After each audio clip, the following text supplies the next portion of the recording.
Now let's begin. The coffee had gone cold an hour ago, but Frank O'Connell barely noticed.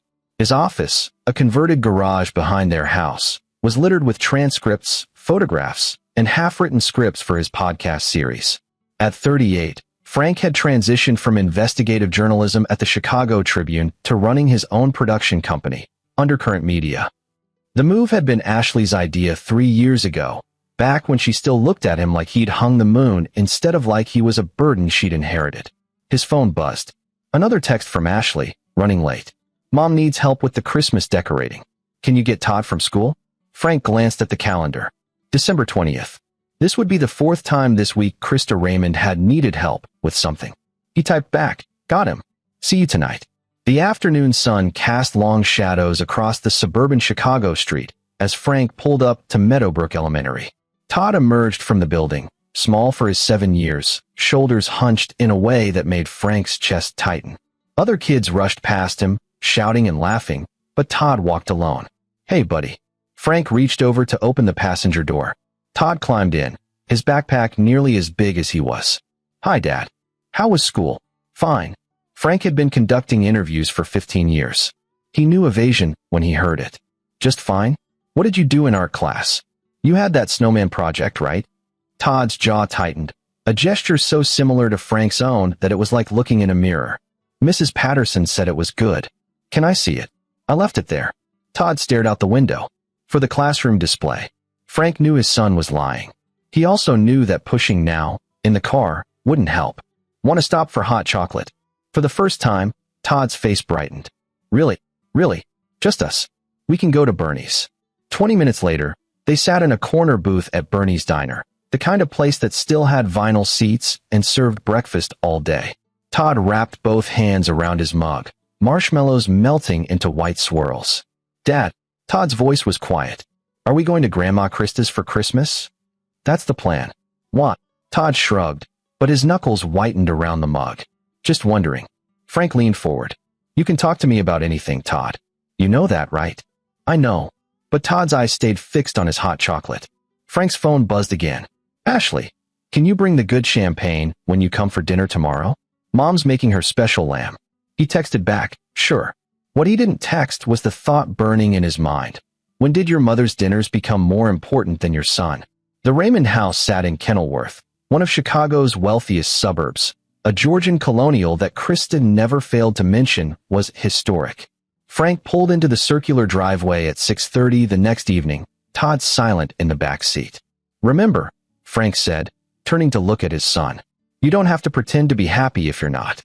Just be yourself. Todd nodded but didn't meet his eyes. The front door opened before they reached it. Bobby Raymond Mills stood there, Ashley's older sister, wearing a cashmere sweater that probably cost more than Frank's monthly podcast budget. There they are. Come in. You're late. We're actually 5 minutes early, Frank said evenly. Bobby's smile never wavered. Well, everyone else has been here for 30 minutes. Todd, your cousins are in the playroom. Run along. Frank watched Todd trudge toward the back of the house, his small frame disappearing around the corner. Bobby's children, Madison, 9, and Harper, 6, had already received more Christmas presents in the past week than Todd would get all year, if the shopping bags he'd seen Ashley hiding were any indication. Frank. Krista Raymond swept into the foyer, champagne glass in hand, diamonds at her throat catching the light from the chandelier. At 62, she maintained her appearance with the dedication of a general planning a campaign. You brought the Veuve Clicquot. How thoughtful. Though I must say, the moat is really superior for lamb. I'll keep that in mind. Frank held out the bottle. Harvey Raymond appeared behind his wife, a tall man with silver hair and the bearing of someone accustomed to deference. He'd made his fortune in commercial real estate and never let anyone forget it. Frank, good to see you. Ashley's in the kitchen with her sister. The dinner proceeded as these dinners always did. Krista held court at the head of the table, directing conversation like a conductor leading an orchestra. Harvey discussed business deals. Bobby talked about Madison's acceptance into an exclusive summer program. Renee Mills, Bobby's husband, made safe jokes and laughed at Harvey's stories. Ashley sat across from Frank, and he studied his wife in the candlelight. They'd met 9 years ago when he was covering a story about urban renewal, and she was volunteering at a community center. She'd been passionate then, bright-eyed, talking about making a difference. Now she wore pearls that matched her mother's and laughed at jokes that weren't funny. Todd seems quiet tonight, Krista observed, her tone suggesting this was somehow Frank's fault. Is he feeling well? He's fine, Frank said. Just tired from school. Madison never gets tired from school, Bobby interjected. Of course, she's in the advanced program. Keeps her engaged. Frank felt Ashley's hand on his knee under the table, a warning. He took a breath. Actually, Krista continued, I've been meaning to discuss Todd's schooling with you both. Bobby found a wonderful tutor. Very exclusive. She works with gifted children, but I think Todd might benefit from some extra attention to help him catch up. Catch up to what? Frank asked. Well, to his peers, naturally. You want him to have every advantage. Todd is doing fine. Fine isn't excellent, Frank. Krista sipped her champagne. The Raymond family has standards. He's 7 years old. Exactly. These are formative years. We wouldn't want him to fall behind. Ashley's grip on Frank's knee tightened. When he looked at her, she gave a slight shake of her head. After dinner, Frank found Todd in the playroom. Madison and Harper were building an elaborate castle with brand new Legos, the expensive kind. Todd sat in the corner with a puzzle that looked like it had been gathering dust in a closet for years. Hey buddy, ready to go home? Can we? Hope flickered in Todd's eyes. In a few minutes. Mom wants to say goodbye to everyone. Frank made his way back through the house, passing the gallery wall of family photos. There were dozens of Madison and Harper, professional portraits, candid shots, vacation photos. Todd appeared in exactly 3. His newborn photo, one from his first Christmas, and last year's obligatory family shot. In that last one, he stood at the edge of the frame, slightly out of focus. He found Ashley in the kitchen, helping her mother wrap leftovers. We should get Todd home, Frank said. School tomorrow. Oh, stay for coffee, Krista insisted. We barely got to talk.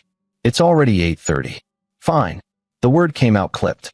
Though I don't see why you're in such a rush. We're family. In the car, Todd fell asleep before they left the driveway.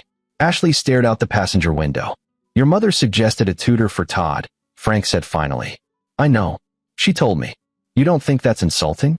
I think she's trying to help. By implying our son isn't good enough. Ashley turned to him, and in the dashboard lights, he saw the exhaustion in her face. Why do you always have to make everything a confrontation? She's my mother. She wants what's best for her grandchildren. All of them, or just Bobby's? That's not fair, isn't it?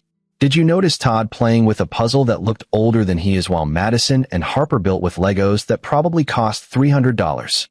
Maybe if you made more money, we could buy Todd those things ourselves instead of relying on my family's generosity. The words hung in the air between them. Frank's hands tightened on the steering wheel. I make enough, he said quietly. We're not struggling. And I've never asked your family for a dime. No, you just judge us for having it. Frank didn't respond. What could he say? That he'd watched his wife slowly transform into a person he barely recognized? That every dinner at the Raymond house felt like watching Ashley choose her family over their son? That he was starting to wonder if she'd married him as an act of rebellion she now regretted? When they got home, Frank carried Todd upstairs and tucked him into bed. His son's room was modest but filled with things he actually played with. Books they'd read together, drawings taped to the walls, a globe they'd spun to pick imaginary adventures. Dad, Todd's eyes opened sleepily. Yeah, buddy. I don't want to go to Grandma's for Christmas. Frank's heart broke a little more. We'll talk about it. Get some sleep. But they both knew they'd go. They always did. December 23rd arrived with freezing rain that turned Chicago's streets into skating rinks. Frank spent the morning editing a podcast episode about housing discrimination, his headphones blocking out the world. His phone sat face down on the desk, already carrying 6 texts from Ashley about last-minute Christmas shopping and preparations for the Raymond family gathering. Around noon, he heard the front door open. Ashley appeared in his office doorway, shopping bags in hand. I'm taking Todd to get fitted for his Christmas outfit, she announced. We're meeting Mom and Bobby at Nordstrom. Frank pulled off his headphones. Fitted? He's 7. Kids grow. Just get him something comfortable. The family photos are important to Mom. She hired a professional photographer. Of course she did. Don't start, Frank. I'm not starting anything.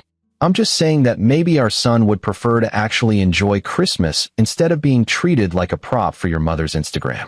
Ashley's jaw tightened. You're being ridiculous. It's one photo session. Every family does this. Every family doesn't make one grandchild feel less important than the others. Oh my God. Ashley threw up her hands. You're obsessed with this. Mom treats all the kids the same. Does she? When's the last time she took Todd shopping for something special? When's the last time she asked about his interests instead of lecturing us about tutors and summer programs? She's trying to help him succeed. He's 7, Ashley. He doesn't need to succeed at being 7. He needs to be loved. He is loved by everyone. You're the one creating problems where there aren't any because you can't stand that my family has money and you grew up in. She stopped, but the damage was done. In what? Frank's voice was quiet. Dangerous. Say it. I didn't mean. In a 2-bedroom apartment in Bridgeport where my mom worked 2 jobs and we ate spaghetti 4 nights a week. Frank stood. You're right. I didn't grow up with catered dinners and historic houses. I grew up with a mother who noticed when I was sad, who would have burned the world down before she let anyone make me feel small. I'm not making him feel small. No, you're just laughing while your family does it. Ashley's face flushed red. I don't have to listen to this. Come on, Todd. Todd appeared in the hallway, already wearing his coat. He wouldn't look at Frank. Buddy, Frank started. But Ashley had already taken Todd's hand and pulled him toward the door. It slammed hard enough to rattle the windows. Frank stood in the sudden silence of his empty house. His phone buzzed. A text from his mother, Margaret O'Connell. Still coming for Christmas Eve? Made your favorite cookies. He'd promised his mom they'd stop by her apartment before heading to the Raymonds on Christmas Eve. It was a tradition, dinner with Margaret, then the obligatory appearance at the Raymond family extravaganza. Margaret lived simply on her pension from 30 years as a public school secretary, but her home was filled with warmth that Krista's mansion lacked. Frank texted back, wouldn't miss it. Tell me you made the snickerdoodles. 3 batches. And fudge. See you at 4. The next day, Christmas Eve, Frank woke to an empty bed. A note on Ashley's pillow, stayed at Mom's. See you tonight. Hey. He checked Todd's room. Also empty. His son's overnight bag was gone. Frank called Ashley. It went to voicemail. He called again. Same result. By the 3rd call, Krista answered Ashley's phone. Frank. Ashley's helping with preparations. She'll see you tonight. I'd like to speak to my son. Todd's busy with his cousins. They're decorating cookies. Put him on the phone, Krista. There's no need for that tone. He's perfectly fine. We'll see you at 7 for cocktails, 8 for dinner. The line went dead. Frank stood in his kitchen, rage building in his chest. But he'd learned in his journalism career that anger was useless without strategy. He opened his laptop and pulled up his calendar. The Raymond Christmas Eve party started at 7. He'd promised his mother 4 o'clock. That gave him time. Frank spent the next hour making calls. His old editor at the Tribune, who owed him a favor. A lawyer friend from college. A private investigator he'd worked with on a story about corrupt landlords. Each conversation was brief, professional.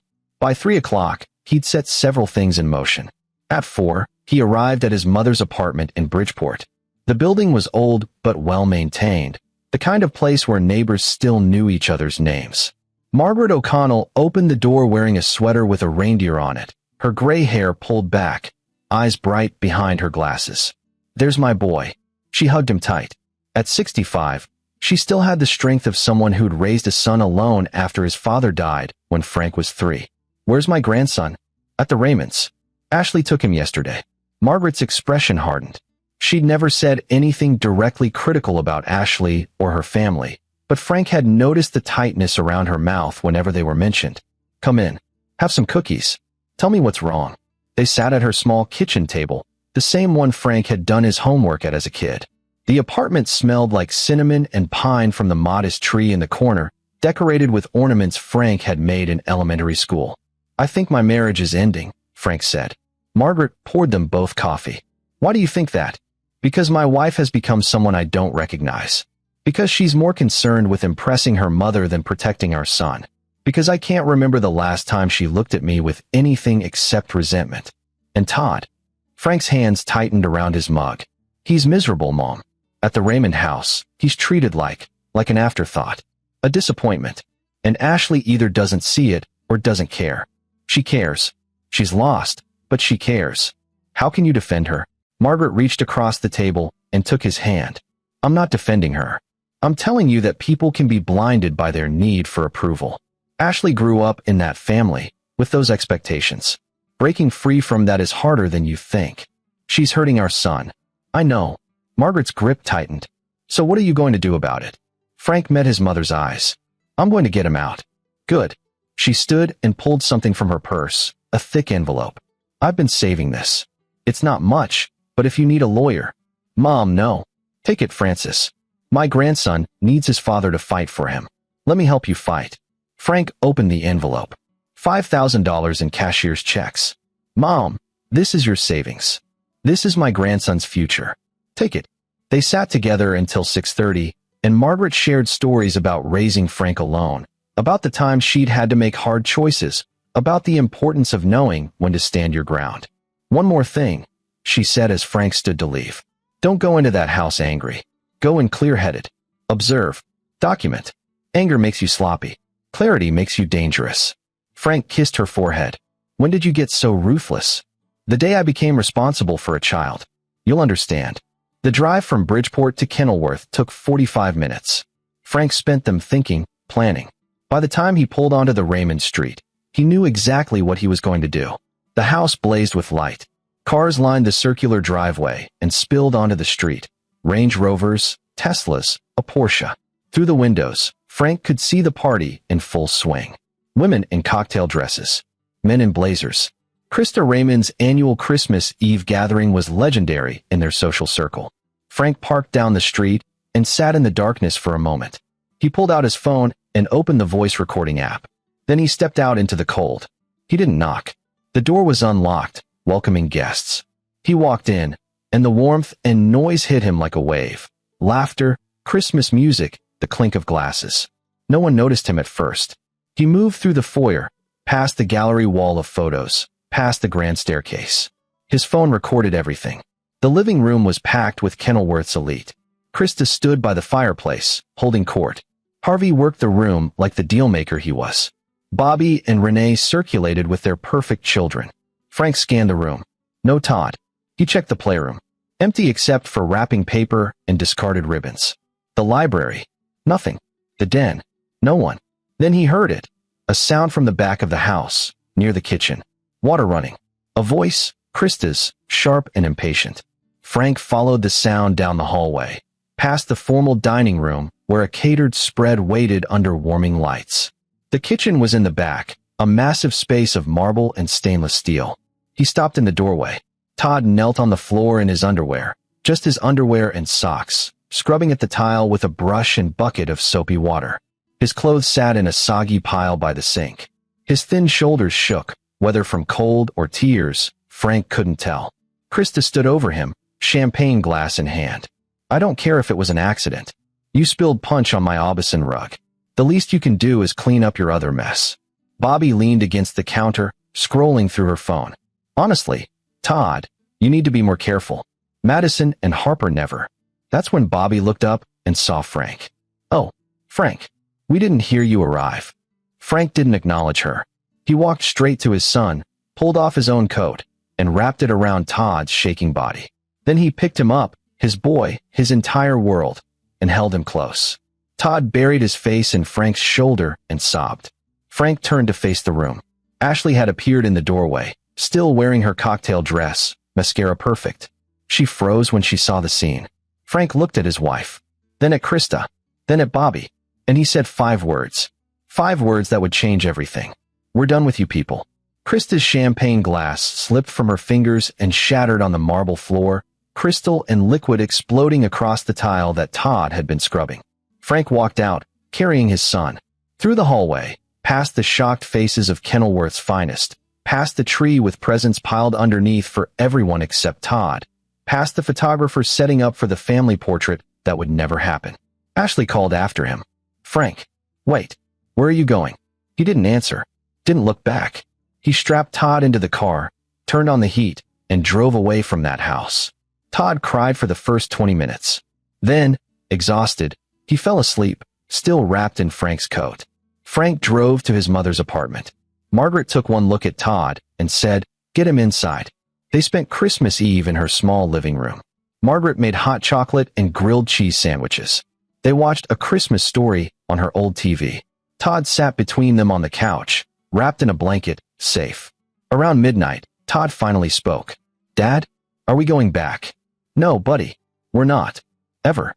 Not until they understand how to treat you with respect." Todd nodded against Frank's chest. "Good." Frank's phone had been buzzing constantly. He finally looked at it at 1 in the morning after Todd fell asleep in the guest room. 47 missed calls. 23 voicemails. 68 texts. All from Ashley, Krista, Harvey, even Bobby. He read the text messages in chronological order. They told a story. Ashley, 7:43 p.m., where did you go? Come back. Ashley, 7:51 p.m. Frank, this is ridiculous. You're embarrassing me. Krista, 8:02 p.m. you owe me an apology. And a new rug. Ashley, 8:15 p.m. my mother is in tears. How could you do this? Harvey, 8:30 p.m. this is unacceptable behavior. We need to talk. Ashley, 8:47 p.m. call me back right now. Bobby, 9:04 p.m. you've ruined Christmas. Are you happy? Ashley, 9:23 p.m. if you don't come back, I'm coming to get Todd. That one made Frank's blood run cold. He called his lawyer friend, David Brennan, despite the late hour. Frank, it's Christmas Eve. I need to file for emergency custody. Tonight if possible. First thing tomorrow if not. A pause. Tell me everything. Frank told him. About the years of favoritism. The comments. The tutor suggestion. And finally, about finding Todd scrubbing floors in his underwear while the family partied. Jesus, David breathed. Okay, I can't file tonight, but I'll have papers ready to submit the day after Christmas. In the meantime, document everything. Photos, witnesses, records. And Frank, don't let Todd go back there. Not for any reason. I won't. More calls came through. Frank declined them all. Finally, he turned off his phone and sat with his mother in the quiet apartment. You did the right thing, Margaret said. Then why does it feel like I just destroyed everything? Because sometimes doing the right thing means burning down what's broken so you can build something better. Christmas morning was quiet. Frank and Todd stayed at Margaret's apartment. She made cinnamon rolls and hot chocolate, and they opened small presents she'd wrapped. A book for Todd about space explorers, a new notebook for Frank. Todd smiled more in 3 hours than Frank had seen in 3 months. At noon, Frank finally turned on his phone. 93 missed calls now. He listened to one voicemail from Ashley. Frank, I don't understand what you think you're doing, but you need to bring Todd back right now. My mother is talking about calling the police. She says you kidnapped him. Please, just come back and we can talk about this like adults. Frank called David immediately. They're threatening to say I kidnapped my own son. Let them try. You're his legal parent. You have every right to take him from a situation you deemed unsafe. In fact, that's exactly what you should do. But Frank, don't engage with them. Not yet. Let me handle the legal side. You focus on Todd. The next call was from an unknown number. Frank answered. Mr. O'Connell? This is Detective Sarah Chun with Kenilworth PD. I'm calling about a report filed by Krista Raymond regarding your son, Todd. She's claiming you removed him from her home against his mother's wishes. Frank's heart pounded, but he kept his voice steady. Detective, I removed my son from a situation where he was being mistreated. I'm his father. I have full legal custody along with my wife. There's no kidnapping here. Mrs. Raymond is also claiming you've been denying them access to the child. It's been less than 24 hours. And yes, I'm protecting my son from people who thought it was appropriate to make him scrub floors in his underwear during a party. A long pause. Can you explain that? Frank explained. Everything. The favoritism. The years of small humiliations. The final scene in the kitchen. I see, Detective Chin said. Mr. O'Connell, I'm going to be honest with you. This sounds like a domestic/custody issue, not a criminal matter. I'm going to note in my report that the child is safe with his father and recommend the family pursue this through proper legal channels. But I'd suggest you get an attorney involved sooner rather than later. Already done. Smart man. Merry Christmas, Mr. O'Connell. Frank spent the rest of Christmas Day playing board games with Todd and Margaret, deliberately creating the kind of quiet, loving holiday his son deserved. But in the back of his mind, he was already planning his next move. Because this wasn't over. It had only just begun. The day after Christmas, Frank rented a small apartment in Lincoln Park, close to Todd's school. It was modest, 2 bedrooms, older building, but it had good light and a park nearby. More importantly, it was far from Kenilworth. David Brennan filed the emergency custody petition that morning. The court date is set for January 8th, he told Frank. That gives us 2 weeks to build our case. I need everything you've got: photos, text messages, witnesses, documentation of the favoritism. Frank spent the next week doing what he did best: investigating. He started with Todd's school. A meeting with his teacher, Mrs. Patterson, revealed troubling patterns. Todd's a sweet boy, she said, but he's been increasingly withdrawn this year. And there's been some inconsistency with his school supplies. What kind of inconsistency? Well, at the beginning of the year, your wife mentioned money was tight and asked about the assistance program. But then I saw on social media that your sister-in-law's children got rather expensive holiday gifts. I didn't think much of it at the time, but Frank felt sick. Ashley said we couldn't afford school supplies. She requested used books and said Todd would share materials. Meanwhile, other parents mentioned seeing her at the Nordstrom sale. I'm not judging. Families have different priorities, but it did strike me as odd. Frank thanked her and made notes. Another piece of the puzzle. Next, he reviewed his finances. What he found made his blood boil. Ashley had a separate credit card he didn't know about. He only discovered it because a statement had been misdelivered to their house and forwarded to his new apartment. $53,000 in charges over the past 18 months. Designer clothes, jewelry, spa treatments, country club fees, all while telling Todd's teacher they couldn't afford new books.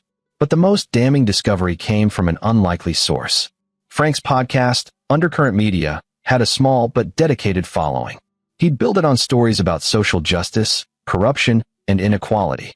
3 days after Christmas, he received an email from a former Raymond family employee. Mr. O'Connell, my name is Clara McCarty. I worked as a housekeeper for the Raymond family for 6 years until I was terminated last spring. I saw your social media post about family accountability. I think we should talk. I have information about how the Raymonds treated your son. Information I'm willing to share. Frank called her immediately. Clara was 62, with a thick Chicago accent and no patience for bullshit. They met at a diner in Oak Park. I'm risking a lot talking to you, she said. I signed an NDA when they fired me. But what they did to that little boy, I can't stay quiet.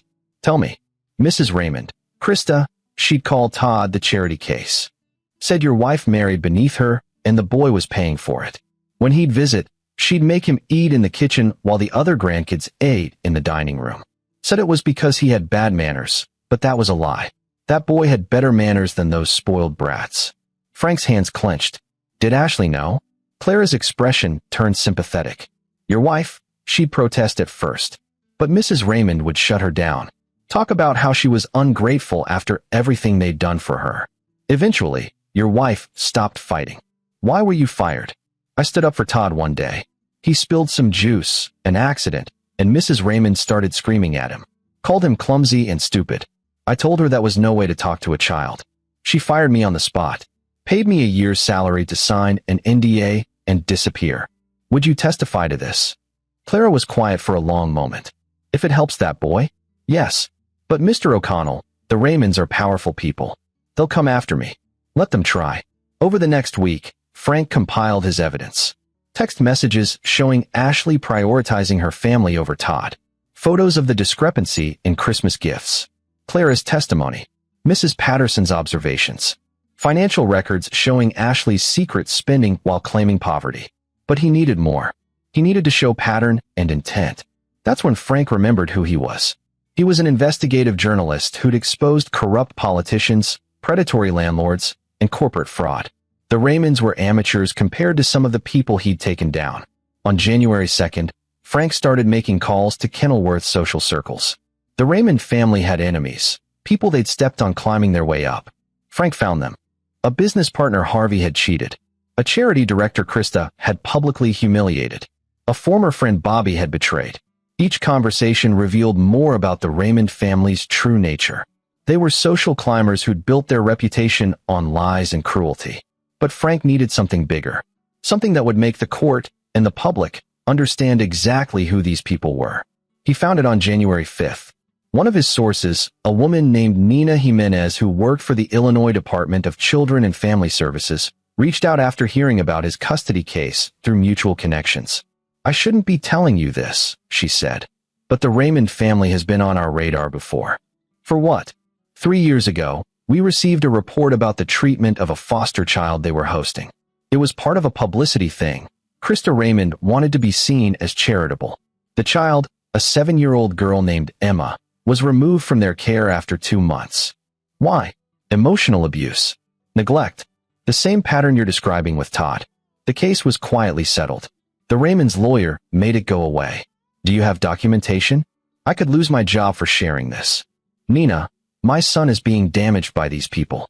If there's evidence of a pattern. She was quiet. Then, I'll send you what I can. Anonymously. But you didn't get it from me. That evening, Frank received an encrypted file. The DCFS report about Emma made him physically ill. The parallels to Todd's treatment were unmistakable. The foster child had been fed separately, given secondhand clothes while the Raymond grandchildren wore designer brands, and subjected to constant criticism. The case had been sealed as part of the settlement, but now Frank had proof this wasn't just about Todd. This was who the Raymonds were. On January 7th, the day before the custody hearing, Ashley finally showed up at Frank's apartment. She looked terrible, dark circles under her eyes, hair pulled back carelessly, none of the polish she usually maintained. "We need to talk," she said. Frank considered not letting her in. But Todd was at school, and this conversation needed to happen. "You have 10 minutes. They sat in his small living room. Ashley looked around at the modest space, and he saw the judgment in her eyes. "This is what you've reduced us to," she said. "A rental apartment? This is what I've protected our son with.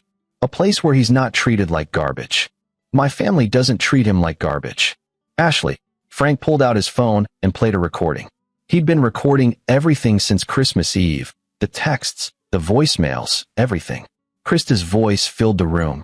"The boy is an embarrassment. I don't know what you were thinking, marrying that man. At least Bobby had the sense to choose well." Ashley's face went white. "Where did you get that?" "You left your phone unlocked at the house. I forwarded some voicemails to myself. This one's from 3 weeks ago. You went through my phone. You made our son scrub floors in his underwear while you drank champagne. He spilled. I don't care what he spilled. He's 7 years old. My mother would have cleaned it up and told him accidents happen. Your mother made him strip down and scrub like a servant while her precious other grandchildren opened presents." Tears started down Ashley's face. "It wasn't supposed to be like this." "Like what?" "Any of it. Us. The marriage. When I met you, you were this passionate journalist, and I thought you'd become more. My family thought you'd become more. But you're still just you." The words hit harder than any punch could have. "Still just me," Frank repeated. "The guy who loves our son. Who doesn't care about impressing people at country clubs. Who thinks family means loyalty and love, not photo ops and social status. My family has given us so much. Your family has taken everything. They took my wife. They're trying to take my son's self-worth. And you let them because you were too afraid to stand up to your mother." Ashley stood. "The hearing is tomorrow. My lawyer says we'll win. You have no grounds for sole custody. We'll see." She walked to the door, then turned back. "I did love you, you know. When we met. I really did." "I know," Frank said. "That's the saddest part." After she left, Frank sat in the silence and allowed himself 5 minutes of grief for the marriage that had died. Then he opened his laptop and prepared for war. The custody hearing was held in the Cook County Courthouse. Frank arrived early with David Brennan, carrying 3 binders of evidence. Ashley arrived with her family's attorney, a shark named Marcus Neff who charged $800 an hour. Krista, Harvey, and Bobby sat in the gallery behind Ashley, a united front of designer clothes and entitled expressions. Judge Roland Wright was 58, a no-nonsense jurist with a reputation for fairness. Frank had researched him thoroughly. Wright had 3 kids of his own and a history of prioritizing children's welfare over parental convenience. The hearing began. Marcus Neff painted Frank as an unstable father who'd kidnapped his son on Christmas Eve because of a minor disciplinary incident. "Your Honor, Mr. O'Connell has a history of paranoia and overreaction. He removed the child from a loving extended family gathering because the boy was asked to help clean up a mess he made. This is a father who can't handle normal childhood discipline." David countered with the evidence. Photos of the Christmas scene, taken from Frank's phone before he left. Clara McCarty's testimony about years of mistreatment. The DCFS report about the foster child. Financial records showing Ashley's secret spending while claiming they couldn't afford Todd's school supplies. Text messages and voicemails revealing the Raymond family's true feelings about Todd. And finally, Todd's own testimony. Judge Wright called Todd into his chambers privately. 20 minutes later, they emerged. Todd's eyes were red, but his shoulders were straight. The judge returned to the bench. I've reviewed the evidence presented by both parties. I've spoken with the child, and I'm going to make my ruling now rather than taking this under advisement. The courtroom went silent. Mr. O'Connell, I'm granting you temporary sole custody of Todd, pending a full evaluation. Mrs. O'Connell, you'll have supervised visitation rights, 2 hours per week, with supervision provided by a court-appointed guardian. The Raymond family will have no contact with the child until the completion of the evaluation. Krista gasped. Your Honor, this is outrageous. Mrs. Raymond, you are not a party to this proceeding. Another outburst, and I'll have you removed. Judge Wright turned back to Ashley. Mrs. O'Connell, I strongly suggest you get individual counseling and reconsider your priorities. The evidence presented here shows a pattern of emotional neglect that is deeply concerning. Ashley sat frozen, her face a mask of shock. We'll reconvene in 60 days for a full hearing. Until then, Mr. O'Connell has primary custody. Court adjourned. Frank and David walked out of the courthouse into the cold January air. Behind them, he could hear Krista's raised voice, arguing with Marcus Neff. We did it, David said. But Frank, this isn't over. They'll appeal. They'll fight. The Raymonds don't lose gracefully. Let them fight. Because Frank had one more card to play. That night, Frank uploaded a new episode of his podcast. It was titled The Cost of Approval, When Family Becomes Poison. He didn't name the Raymonds. He didn't have to. He told the story, changed enough details to protect Todd, but kept the emotional truth intact. The favoritism, the humiliation, the 7-year-old boy scrubbing floors while others celebrated. He included clips from the DCFS report about the foster child, with identifying information redacted. He discussed the psychology of families who weaponize love and approval. And he ended with this. Children don't owe their families gratitude for basic decency. They don't owe anyone the right to diminish them. And if you're a parent watching someone hurt your child, even if that someone is family, even if they have money or power or social status, you have one job: protect that child. Everything else is noise. The episode went viral. Within 48 hours, it had 500,000 downloads. Within a week, it was trending on social media. People shared their own stories of toxic families, of choosing children over family loyalty, of standing up to powerful relatives. 3 major news outlets contacted Frank for interviews. And in Kenilworth, the whisper started. Someone connected the dots. The timing, the details, the Raymond family's sudden absence from social media. By the end of January, Krista Raymond had resigned from the boards of 2 charitable organizations. Harvey's business partners were quietly distancing themselves. Bobby deactivated her Instagram account. But Frank wasn't done. On February 1st, he met with a producer from a major streaming service. They wanted to turn the story into a documentary, not about the Raymonds specifically, but about the broader issue of favoritism and emotional abuse in families. We'd call it the Golden Child Complex, the producer explained. Stories from multiple families, expert interviews, and yes, your story as the centerpiece. If you're willing. Frank looked at the contract. The money would be substantial, enough to secure Todd's future, pay for therapy, maybe even buy a small house. I need to think about it. That night, he asked Todd, Buddy, there are some people who want to make a show about what happened. About how Grandma Krista and that family treated you. It would help other kids who are going through the same thing. But I won't do it unless you're okay with it. Todd was quiet for a long time. Would they use my real name? No. We'd change it.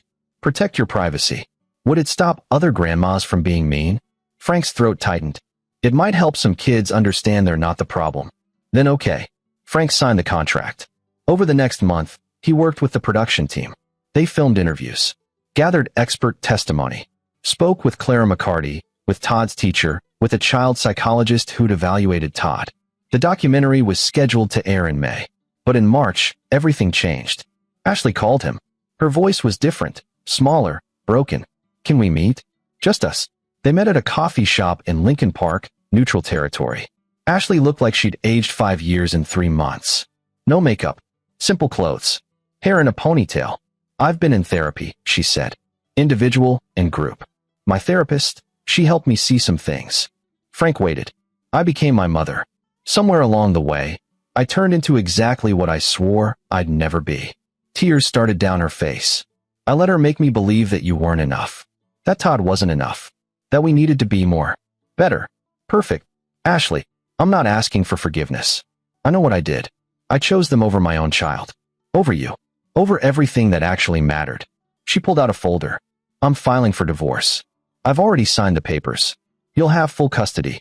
I'll take supervised visitation until I can prove I've changed. If I can prove it. Frank took the folder but didn't open it. What about your family? I haven't spoken to them since the hearing. My mother tried to convince me to appeal, to fight you. She said we could win if we tried harder, spent more money. And I realized she was worried about appearances. Not about Todd. Not about what was right. Just about what people would think. Where are you living? I rented a studio in Rogers Park. Got a job at the community center where we met. I'm back to who I was before I let them change me. Or trying to be. They sat in silence for a while. I don't hate you, Frank said finally.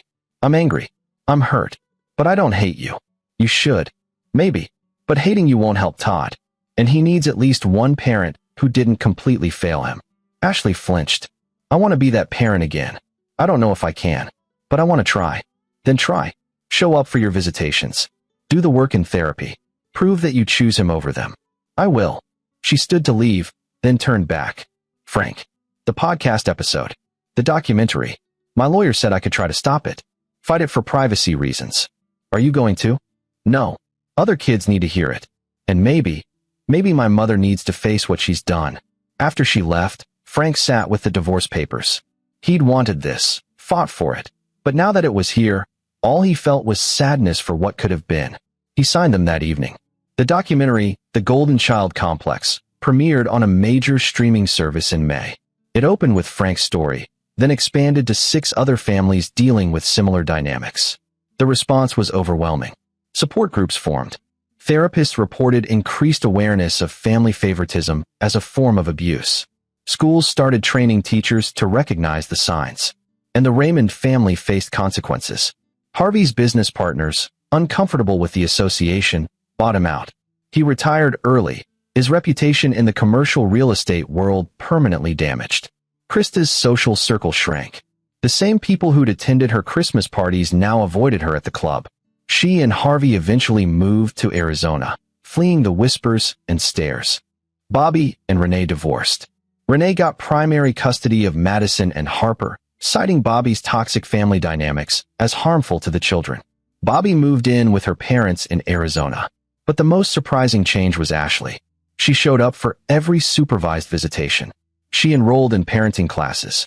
She got a job as a program director at the community center and threw herself into the work.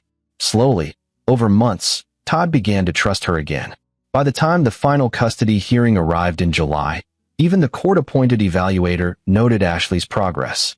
Judge Wright reviewed the reports and made his ruling. Mr. O'Connell, you'll retain primary custody. Mrs. O'Connell, your visitation will be upgraded to unsupervised every other weekend and 1 evening per week. You've done the work. Don't stop now. Ashley nodded, tears on her face. Thank you, Your Honor. Outside the courthouse, Frank and Ashley stood together for the first time as officially divorced parents. I know I can't fix what I did, Ashley said, but I'm going to spend the rest of my life trying to be the mother Todd deserves. He's a good kid. He wants to love you. Just don't make him choose between that love and his self-worth. Never again. 1 year later, Frank stood in the backyard of his new house, a small place in Oak Park with a yard and good schools nearby. Todd's 9th birthday party was in full swing. Kids from his class ran around, playing tag. Margaret sat on the porch, watching with a smile. Ashley arrived right on time, carrying a present. Todd ran to hug her, and Frank watched them together. It wasn't perfect. Probably never would be. But it was healing. Dad, Todd called. Can we cut the cake? In a few minutes, buddy. Frank's phone buzzed. A text from David Brennan. Saw the news. Harvey Raymond's company filed for bankruptcy. Thought you'd want to know. Frank deleted the text without responding. The Raymond family's downfall wasn't his victory. Todd's happiness was. Later, after the party ended and the last guest left, Todd helped Frank clean up the yard. Dad, Todd asked, collecting paper plates. Am I going to Grandma Krista's for Christmas this year? No, buddy. We're doing Christmas at Grandma Margaret's. Just like last year. Good. Todd was quiet for a moment. Mom asked if I wanted to see them. Grandma Krista called her. Frank stopped picking up cups. What did you tell her? I said maybe when I'm older. If they apologize. But not now. Pride swelled in Frank's chest. His son, setting boundaries, protecting himself, being stronger than any 9-year-old should have to be. That's a very mature answer. You taught me that it's okay to say no to people who hurt you. Even family. Frank knelt down to Todd's level. I did. And I'm proud of you for remembering that. Todd hugged him tight. Thanks for coming to get me, Dad. That night. I'll always come get you. Always. That evening, after Todd went to bed, Frank sat in his small office and looked at the wall. He'd hung a photo there. Not a professional one, just a candid shot Margaret had taken at last Christmas. Frank and Todd, laughing at something, truly happy. His phone rang. Unknown number. He almost didn't answer. But journalist curiosity won out. Hello. Mr. O'Connell? A woman's voice, nervous. My name is Emma Chun. I was the foster child who stayed with the Raymond family. I saw the documentary. Frank sat up straight. Emma, how are you? I'm okay. I'm 19 now, in college. But I wanted to call and say thank you. For years, I thought what happened to me was my fault. That I wasn't good enough for them. Seeing the documentary, understanding it was a pattern, it helped me heal. I'm glad. Truly. There's something else. I'm studying social work. I want to help kids like us, like me and your son. Kids who get caught in these situations. And I wondered if you might be willing to be a mentor. Help me understand how to advocate better. Frank smiled. I'd be honored. They talked for an hour. About foster care, about family dynamics, about breaking cycles of abuse. When they finally hung up, Frank felt something he hadn't felt in a long time. Hope. Not just for Todd, but for all the kids out there who needed someone to stand up for them. Someone to say, you matter. You deserve better. And I'll fight for you. Frank opened his laptop and started writing. A new podcast series. About the kids who survived, who overcame, who refused to let their family's toxicity define them. He titled it Earned Victories. Because that's what this was. Not revenge. Not vindication. Victory. Hard-earned. Fought for. And won by refusing to let cruelty masquerade as love. Outside, the Chicago night was cold but clear. Stars visible despite the city lights. And in his small house, his son slept safely, knowing he was loved, valued, and protected. Frank O'Connell had walked into that house on Christmas Eve and picked up his son. And in doing so, he'd saved them both. This is where our story comes to an end. Share your thoughts in the comments section. Thanks for your time. If you enjoy this story, please subscribe to this channel. Click on the video you see on the screen, and I will see you there.